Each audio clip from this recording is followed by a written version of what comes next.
pessoal, eu estou de volta com mais um vídeo e agora um vídeo para falar sobre liturgia, mas no sentido de que somos servos da liturgia. A expressão ser servo da liturgia significa nós não podemos fazer tudo aquilo que nós queremos a nosso bel prazer sem obedecer às normas litúrgicas, às orientações da igreja, como alguns pensam que deve fazer. Por isso, eu fiz um vídeo anteriormente falando do que não é conveniente fazer e algumas pessoas disseram para mim: ah, mas aqui na minha paróquia ou na paróquia que eu participo, o padre suprime isso, acrescenta isso, faz aquilo que ele acha que é melhor. Essa confusão acaba gerando um desvirtuamento da liturgia. Você já imaginou se cada um fizesse o que desse na telha, o que quisesse dentro da liturgia? Isso seria um descalabro, seria uma descaracterização total da liturgia. E é disso que eu quero conversar nesse vídeo, pontuando algumas coisas que nos orientam na liturgia, para que nós possamos celebrar melhor. Antes de falar do tema, convido você que assiste a meus vídeos, que acompanha esse canal, mas que ainda não é inscrito nele, convido você a se inscrever. Não custa nada, não demora nada e você ajuda muito esse canal a crescer e a alcançar mais pessoas, porque o objetivo deste canal é falar da nossa igreja, da orientação da igreja, daquilo que a igreja no Brasil orienta e que é importante nós estarmos cientes disso, porque tem muita gente falando o que quer e aquilo que acha que é certo, sem embasamento nas orientações da igreja. Esse canal prima por seguir as normas, as orientações da igreja e da liturgia. Vamos lá então com algumas inferências sobre estas questões, que estão envolvidas, na verdade, a questões de poder. Sabemos que o poder na igreja, ou deveríamos saber que o poder na igreja é o poder serviço. Quanto mais cargos nós temos, quanto mais funções nós temos, quanto mais elevado o grau da hierarquia que galgamos na igreja, é para servir melhor. Isso vale do Papa ao leigo que está lá na base da igreja, passando pelos cardeais, pelos bispos, pelos padres, pelos diáconos, por todos que estão na igreja para servir a igreja.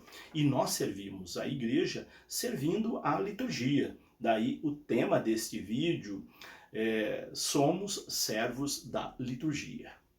Bom, algumas questões que norteiam essa reflexão. A primeira delas é uma pergunta que alguém me fez em vídeos passados. Padre, nós podemos fazer o que queremos na liturgia? Posso fazer o que eu quero como coordenador, como padre? Não, não podemos fazer o que queremos na liturgia, porque nós seguimos normas litúrgicas. Quando nós olhamos para a hierarquia da igreja, nós vemos que nós temos instâncias superiores a nós a serem obedecidas. Começa pelo Papa, pelos bispos, até chegar nas bases. Então, nós temos as orientações da igreja vindas do Sumo Pontífice. Aquilo que o Papa determina para a igreja. Quando nós falamos o Papa, eu não estou me referindo a uma pessoa física. Por exemplo, há pessoas que imaginam que o Papa Francisco sozinho é ele que escreve os documentos, é ele que determina, olha, vai ser assim ou dessa maneira. Não é. Ele está assessorado por uma equipe muito grande. A Igreja Universal Católica, ela tem dicastérios que ajudam a direcionar os rumos dela.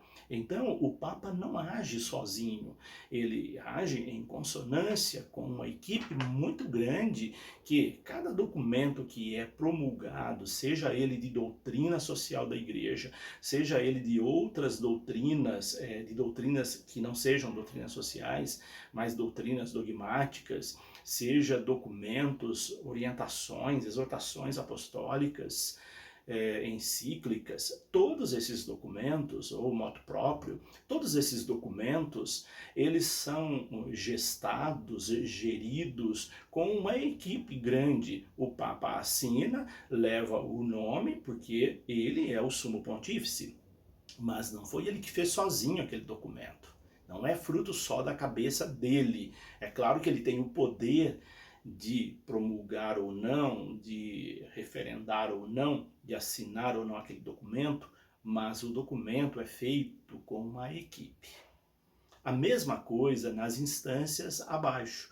Quando chegamos nas conferências dos países, todos os países têm suas conferências episcopais, não é só o Brasil. O pessoal fala, a CNBB é isto, é aquilo. A CNBB é a Conferência Nacional dos Bispos do Brasil, mas cada país tem a sua Conferência Nacional dos Bispos.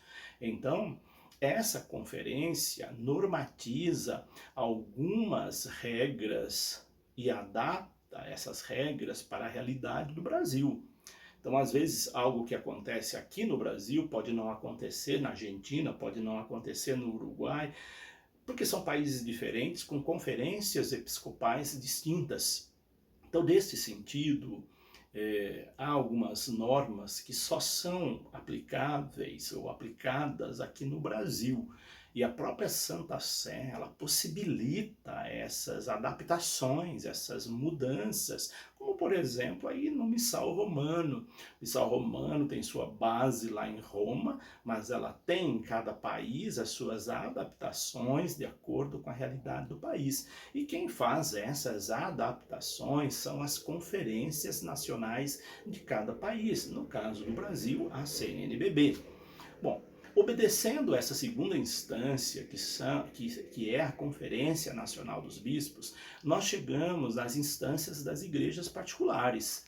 As igrejas particulares são as dioceses. Cada diocese ela tem uma certa autonomia naquele território. O bispo é a autoridade máxima dentro daquela diocese. Embora seja a autoridade máxima, não é tudo que o bispo pode fazer. Ele faz em consonância com a orientação da Igreja Universal, da Igreja centrada em Roma.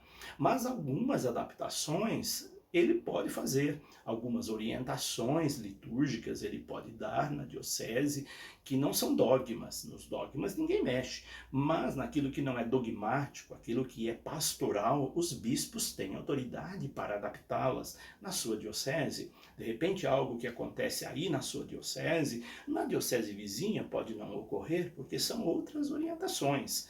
Assim, a igreja tem essa flexibilidade pastoral na gestão de cada diocese, chamada também, conhecida também como igreja particular. Depois das dioceses, as igrejas particulares, nós temos as paróquias. As paróquias também têm uma certa autonomia, mas elas agem sempre em consonância e orientação à sua diocese. Então todo padre deve agir em sintonia com a orientação da sua diocese, aquilo que a sua diocese orientou. E quem orienta na diocese não é o bispo sozinho, o bispo tem um colégio presbiteral, ele tem equipes que o assessoram em todos os departamentos, inclusive na liturgia. Então tem orientações litúrgicas daquela diocese que pode variar um pouco de orientações litúrgicas da diocese vizinha. Por isso tem essas flexibilidades que precisam ser adaptadas. E assim, chegando na paróquia, o padre tem uma certa autonomia, mas ele não pode mudar tudo. Ele tem que agir em consonância com a orientação da diocese. Em alguns aspectos, ele pode ter normas paroquiais. Vamos pegar um exemplo banal, raso, né?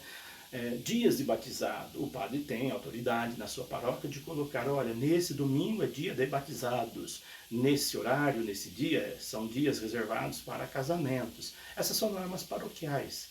E as normas do casamento, do batizado, são diocesanas, mas horário, essas questões práticas do ambiente local, assim o padre tem essa possibilidade, então ele pode fazer essas mudanças. E quando chega também na coordenação de pastoral, os coordenadores de pastorais, eles agem em sintonia com a orientação do pároco. tendo uma certa flexibilidade, liberdade de fazer algumas mudanças. Aí depende muito do padre. O padre, se ele for autoritário, ele não permite que o coordenador tenha algumas liberdades de ação. Se ele não for autoritário, ele dá a liberdade, confia, olha, isso você pode fazer tranquilamente, sem precisar autorização. Então, existem essas normas da igreja. Então, nós não podemos mudar essas normas, né? Então, no âmbito da liturgia, é a mesma coisa. Uma pessoa dizia no vídeo anterior que eu postei, olha, aqui na minha paróquia, o padre suprimiu os momentos de silêncio da missa porque ele quer se estender mais na homilia, ele quer fazer comentários em cada leitura. Isso já é uma coisa que não deveria ser feito, porque a liturgia tem uma norma fixa, os momentos de silêncio da liturgia não deveriam ser suprimidos e colocado outra coisa no lugar. Aí já está sendo uma atitude arbitrária, quando você muda a liturgia, quando você muda algo a seu bel prazer. Nós, padres, não temos essa total autoridade de fazer essas mudanças naquilo que não é permitido pela igreja. Então, eu não posso mudar a liturgia porque, eu acho isso mais bonito, então eu vou colocar isso dentro da liturgia. Isso não deveria acontecer. E a mesma coisa em todas as instâncias, todas as mudanças e adaptações, elas devem ser discutidas com conselhos, né? É o que o Papa faz, é que a Conferência Nacional de cada país faz, é que cada bispo faz na sua diocese e cada pároco deveria fazer com seus vigários paroquiais, com seus coordenadores de conselhos, e assim a igreja vai sendo gerida na colegialidade, uma igreja participativa. É neste sentido que eu queria trazer esse vídeo de hoje. Nós podemos fazer algumas mudanças desde que elas não vá contra as orientações de instâncias superiores. Isso tem que ficar claro. Você, como coordenador de uma pastoral, pode fazer mudanças desde que não vá contra aquilo que foi tomado como decisão no conselho de pastoral, no conselho econômico. O padre pode fazer mudanças desde que não vá contra a orientação da diocese. O bispo não pode fazer mudanças que vá contra a orientação da igreja. As conferências não podem fazer mudanças que vá contra a Santa Sé. Por exemplo, na mudança agora do missal romano, aquelas mudanças que houve, foram vários anos de discussão interna e externa com a Santa Sé para que aquelas mudanças acontecessem. Não foi feita a toque de caixa, não foi feita porque um bispo quis que houvesse aquelas mudanças. Então, tudo que acontece na igreja, elas são amplamente discutidas. E às vezes a gente vê pessoas assim extremamente leigas, que não conhecem nada de eclesiologia, e acaba falando muita bobagem em relação àquilo que a igreja faz. Há documentos da igreja, há iniciativas da igreja, como a campanha da fraternidade e outras iniciativas. Então é bom a gente conhecer um pouquinho de eclesiologia, para nós não falarmos tantas asneiras com relação à igreja e para termos uma postura que comungue com a igreja. Isso é muito importante. Então, nesse vídeo de hoje, eu quis fazer essa breve reflexão eclesiológica para que vocês entendessem como que a nossa igreja funciona, como que ela age. Não é uma pessoa tomando decisões, é uma colegialidade de pessoas sérias e que têm funções de destaque dentro da igreja que encaminham as decisões. Isso é muito importante que saibamos para não falarmos coisas que não procedem nas nossas falas, nas nossas escritas. E às vezes isso acontece muito, de pessoas que se acham no direito de falar, eu acho que deveria ser assim. Não é achismo, a igreja não é achismo, a igreja segue orientações históricas, a igreja segue orientações de tradição, a igreja baseia suas decisões em documentos, na tradição, ela baseia na palavra de Deus. Tudo é muito bem fundamentado.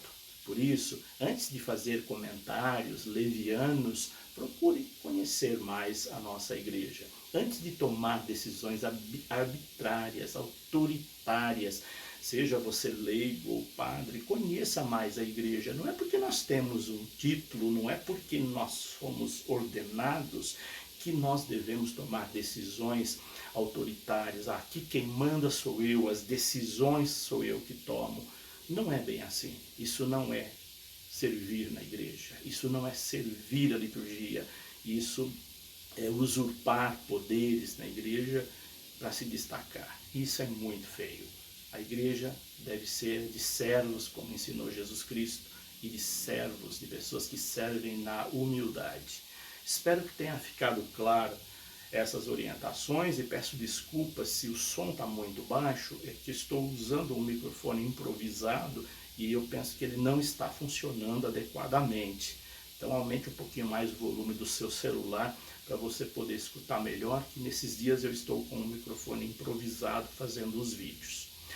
Por hoje é isso, deixo aqui meu abraço, minha bênção, deixe aí seus comentários, sempre respeitosos, e até o nosso próximo vídeo. Que Deus os abençoe, em nome do Pai, do Filho e do Espírito Santo.